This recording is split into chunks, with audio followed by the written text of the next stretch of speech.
Welcome to Star Citizen. So 3.17 truly has a lot of content.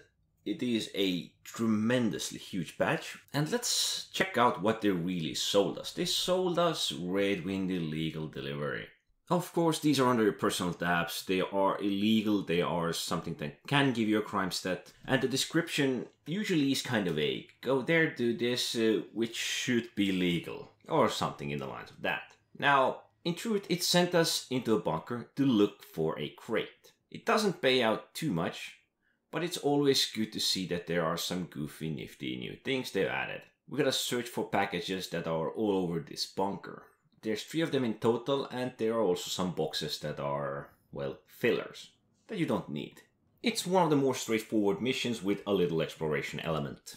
Now, of course, with this game there is also a hidden gimmick.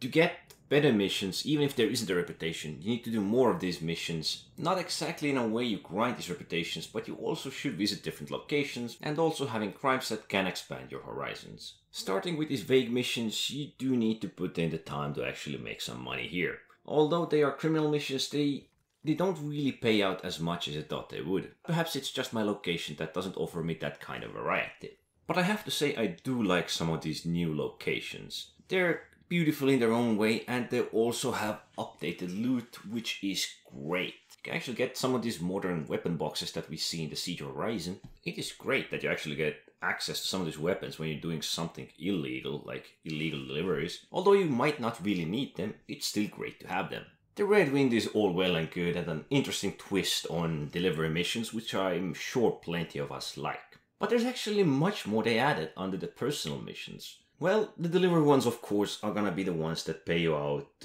relatively little. The criminal ones a bit more, of course. What if you want to make some real money? There is missions like this. Breach and steal. In a way, it is delivery, if you know what I mean. Grab it, steal it, just bring it. It has a bit of an exploration element and pays out pretty well if you look at it. Plus, when you read the text, it sounds pretty nice. First, it will send you to look for a ship in an area of 100 kilometers. For me, it was Aegis Reclaimer. I'm not sure if it may vary it or it may be the same, but it was just there disabled in the middle of the space. There was some fighter ships around it doing their slight little combat, but I tried to avoid them, park my ship and just sneak in. The hostiles were fighting each other, so I thought it might be a great idea to just make my way inside this little ship. And wouldn't you know it, I fell right on top of some corpses and trash.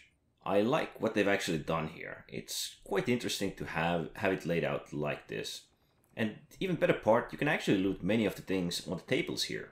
Which is something we actually haven't seen much. If you consider the bunkers, the mining stations, there isn't much we can grab except the boxes. And of course there is security, which I need to deal with. And yes, crime stat, here you come. Reclaimer is actually a pretty big ship, and I needed to navigate a bit because I hadn't really been inside of it for a while. I'm guessing that theoretically I could have ran past the guards and just went and grabbed what I am looking for in this horrid place. Theoretically, as long as the AI is slow, I could have just ran back here, grabbed the box, ran back out and gotten onto my ship. Sadly, it is out of the question, because my ship got destroyed by some of the NPCs fighting outside of this big, beautiful beast. As interesting as these new missions are, and well, as far as the criminal missions go, I've got to say the bounty hunters will probably be all over me, seeing especially as the server cap has been increased, and so I wouldn't really recommend doing it solo. But I still suggest trying them out at least once. Anyway, thanks for watching.